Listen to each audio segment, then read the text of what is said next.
அஸ்ஸலாமு அலைக்கும் ஃப்ரெண்ட்ஸ். இன்றைக்கி நம்ம சேனலில் பார்க்க போகிறது ரொம்ப ஃப்ளேவர்ஃபுல்லான இந்த முஸ்லீம் ஸ்டைல் சிக்கன் பிரியாணி தான். நிறைய பேர் சொல்கிற கம்ப்ளைண்ட் என்னென்னா, நாங்கள் என்ன தான் வீட்டில் ட்ரை பண்ணாலும் எப்படி தான் இந்த முஸ்லீம்ஸ் பிரியாணி மட்டும் இவ்வளோ டேஸ்ட்டாக இருக்குது, ரைஸ் எல்லாம் கரெக்டான பதத்தில் அவங்க எப்படி தான் கொண்டு வராங்களோ அவங்க செய்கிற பிரியாணி மட்டும் ரொம்ப டேஸ்ட்டாக இருக்குது அப்படின்னு சொல்கிறது தான்.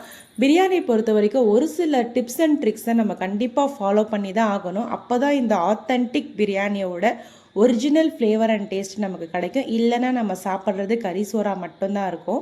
ஸோ நான் இன்றைக்கி ரைஸ் எடுத்துருக்கிறது 1 kg India Gate unity green colour பேக்கெட்டில் இருக்க அந்த ரைஸ் தான் செலக்ட் பண்ணியிருக்கேன். சிக்கன் பார்த்திங்கன்னா நான் ஒரு 700 கிராம்ஸ் அளவுக்கு தை பீசஸோடு இருக்கிற சிக்கனை lemon, chilli powder, ginger garlic paste, இது உப்பு, இது எல்லாமே போட்டு ஆட் பண்ணி நான் ஆல்ரெடி 2 ஹவர்ஸ்க்கு முன்னாடியே சிக்கனை மேரினேட் பண்ண வச்சுட்டேன்.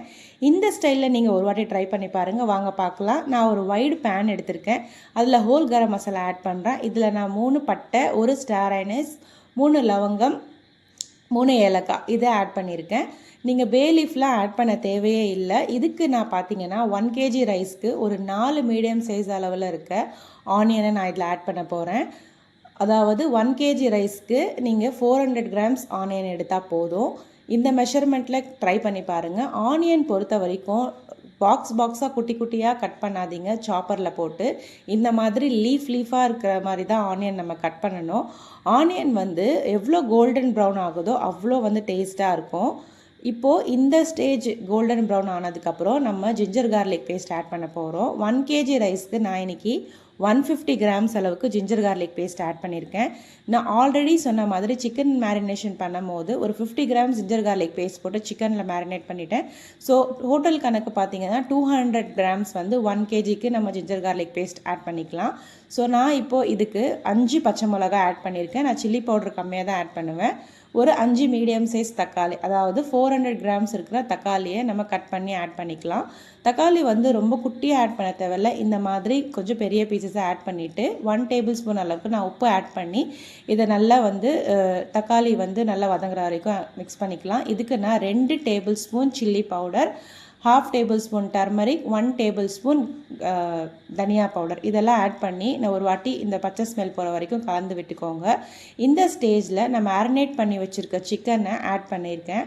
சிக்கன் நீங்கள் ஆல்ரெடி மேரினேட் பண்ணி பிரியாணியில் ஆட் பண்ணி பாருங்கள். சிக்கன் சாப்பிடும் போது பிரியாணியில் அவ்வளோ டேஸ்ட்டாக இருக்கும். ஸோ இப்போது இந்த மசாலாஸில் நான் கொஞ்சம் நேரம் குக் பண்ண விட போகிறேன். இந்த ஸ்டேஜில் நான் பார்த்தீங்கன்னா ஒரு 100 கிராம்ஸ் அளவுக்கு தயிர் எடுத்திருக்கேன். தயிர், புளிப்பில்லாத தயிர், ஒரு லெமன், ஃபுல் பெரிய சைஸ் இருக்க லெமன் ஜூஸை ஆட் பண்ணிவிட்டு இந்த சிக்கனோட நல்லா நம்ம மிக்ஸ் பண்ணி விடலாம். பிரியாணிக்கு ரொம்ப இம்பார்ட்டண்ட்டான இந்த கிரேவிக்கு பேர் அக்னின்னு சொல்லுவாங்க. இந்த பிரியாணி அக்னி நம்ம எப்போவுமே மீடியம் ஃப்ளேமில் வச்சு ஸ்லோ குக்கிங் பண்ணால் அதில் இருக்க ஃப்ளேவர்ஸ் எல்லாம் இறங்கி அக்னி ரொம்பவே டேஸ்ட்டாக இருக்கும். உப்பு செக் பண்ணி மறுபடியும் ஆட் பண்ணிக்கோங்க. நான் 1 டேபிள் ஸ்பூன் அளவுக்கு கரம் மசாலா இந்த ஸ்டேஜில் ஆட் பண்ணி நல்லா நம்ம மிக்ஸ் பண்ணி அக்னியை ஒரு 10 மினிட்ஸ் நம்ம மீடியம் ஃப்ளேமில் வச்சு நல்லா குக் பண்ணலாம். அக்னி எவ்வளோ ஸ்லோவாக குக் ஆகுதோ அவ்வளோ நமக்கு ஃப்ளேவர்ஃபுல்லாக டிலைட்ஃபுல்லாக இருக்கும். ஸோ ஸ்பீட் குக்கிங் வச்சு கண்டிப்பாக பண்ணாதீங்க. நான் ஒரு மீடியம் ஃப்ளேமில் வச்சு ஒரு 5 to 10 மினிட்ஸ் குக் பண்ணதுக்கப்புறம் ஒரு கை நிறைய கொத்தமல்லி, புதினா ஆட் பண்ணுறேன். கொத்தமல்லி, புதினா நம்ம வாஷ் பண்ணி இந்த ஸ்டேஜில் ஆட் பண்ணால் போதும். பிகினிங்லேயே நிறைய பேர் ஆட் பண்ணிடுவீங்க. அது கசப்பு தன்மை வரும். இந்த ஸ்டேஜில் தான் ஆட் பண்ணணும். ஸோ நான் இன்றைக்கி செய்ய போகிறது பார்த்திங்கன்னா தம் பிரியாணி தான், வடித்து தான் செய்ய போகிறேன். ஸோ அதுக்கு நம்ம தனியாக கொதிக்க வச்சிடலாம். ஸோ இப்போ பார்த்திங்கன்னா இந்த அக்னியில் நான் 1 kg ரைஸ்க்கு ஒரு 1 கிளாஸ் அளவுக்கு தண்ணி இதில் நான் ஆட் பண்ணியிருக்கேன்.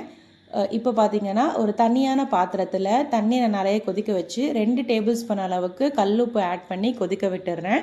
நான் ஆல்ரெடி ரைஸ் 1 ஹவருக்கு முன்னாடி ஊற போட்டுட்டேன். ஸோ இப்போது இந்த மாதிரி நல்லா கொதிக்கிற ஸ்டேஜில் தான் ரைஸை நம்ம ஆட் பண்ணணும். தண்ணி ஆறும் போது ரைஸ் ஆட் பண்ணவே கூடாது. ஸோ இந்த ஸ்டேஜில் நான் என்ன பண்ணுறேன்னா சிக்கனை திருப்பி போட்டு நல்லா குக் பண்ணியாச்சு. நான் சிக்கனை தனியாக எடுத்து வைக்க போகிறேன். ஸோ எதுக்காகனா நான் மேலே லாஸ்ட்டில் தம் கொடுக்கும் போது இப்போ ரைஸோட பதம் பார்த்துக்கோங்க. ரைஸ் வந்து ரொம்பவே குக் ஆகக்கூடாது. இங்கே பாருங்கள், ரைஸில் பார்த்தீங்கன்னா கோடு கோடாக தெரியும். அதாவது 70% மட்டும்தான் ரைஸ் குக் ஆகணும். ஸோ இந்த ஸ்டேஜில் இருக்கும் போது நீங்கள் வடிச்சிடணும். ஃபுல்லாக ஓவர் குக் ஆக விடக்கூடாது, பிரியாணி உங்களுக்கு குழஞ்சிடும். நீங்கள் ரைஸ் ஸ்பூனில் எடுத்து பார்த்தீங்கன்னா அரிசி வந்து கோடு கோடாக உங்களுக்கு அந்த லைன்ஸ் எல்லாம் தெரியும் ரைஸில். அந்த ஸ்டேஜில் நீங்கள் வடிச்சுக்கணும். ஸோ இந்த அக்னி வந்து நான் ஆல்ரெடி சொன்ன மாதிரி ஸ்லோ குக்கிங்கில் டபுள் சைடில் போட்டு நல்லா குக் பண்ணி விட்டுருக்கேன். ஸோ இப்போ நான் வந்து இந்த சிக்கன் பீசஸை நான் தனியாக எடுக்க போகிறேன். ஸோ எதுக்காகனா நம்ம ரைஸ் ஆட் பண்ணிவிட்டு அதுக்கப்புறம் நம்ம வந்து தனியாக இந்த சிக்கனை மேலே ஆட் பண்ணிக்கலாம். ஸோ நீங்கள் நார்மலாக குட்டி பீசஸ் ஆட் பண்ணிங்கன்னா நீங்கள் தனியாக எடுக்க தேவையில்லை, அதிலே நீங்கள் குக் பண்ண விட்டுருங்க, ஒன்றும் இதாகாது. ஸோ இப்போது அக்னி வந்து கம்ப்ளீட்டாக குக் ஆகிடுச்சு, நல்ல ஒரு ஃப்ளேவராக ஆகிடுச்சு. நான் இதுக்கு ஒரு தவாவில் தம் போடுறதுக்காக அக்னி தனியாக எடுத்துட்டேன். பாருங்கள், ரைஸ் அந்த ஸ்டேஜில் நான் வடித்து எடுத்துட்டேன். வடித்து எடுத்துகிட்டு நம்ம ஆட் பண்ணி ரொம்ப ஸ்பூன் போட்டு கலந்து விடக்கூடாது. நான் இன்றைக்கி வீடியோக்காக கலர் ஆட் பண்ணியிருக்கேன். இங்கே கலர் வந்து ஆப்ஷனல், உங்களுக்கு வேண்டான்னா நீங்கள் ஆட் பண்ண வேண்டாம். இந்த மாதிரி கலர் ஆட் பண்ணிவிட்டு நான் ஆல்ரெடி எடுத்து வச்சுருக்க சிக்கனை இதில் மேலே நான் வைக்க போகிறேன். ஸோ நீங்கள் வந்து குட்டி குட்டி பீசஸ் ஆட் பண்ணிங்கன்னா நீங்கள் வந்து இந்த மாதிரி தனியாக எடுக்க வேண்டிய அவசியம் இல்லை. ஸோ நான் பெரிய பீசஸ் இருக்கிறதுனால சிக்கன் வந்து நல்ல குக் ஆகணுன்றதுக்காக தான் நான் மேலே போட்டிருக்கேன். நம்ம பேலன்ஸ் இருக்க மசாலாஸ் ஆட் பண்ணி, அதாவது கரண்டியோட பேக் சைடு வச்சு ஒரு வாட்டி லைட்டாக மிக்ஸ் பண்ணி விட்டுட்டு லாஸ்ட்டில் ஒரு 2 டேபிள் ஸ்பூன் அளவுக்கு கீ ஆட் பண்ணுறேன்.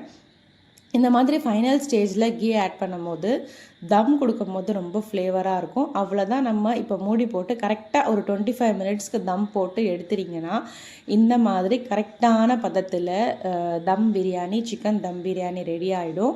ஸோ இதே மாதிரி இதே மெஷர்மெண்ட்டோடு வீட்டில் ஒரு வாட்டி ட்ரை பண்ணி பாருங்கள்.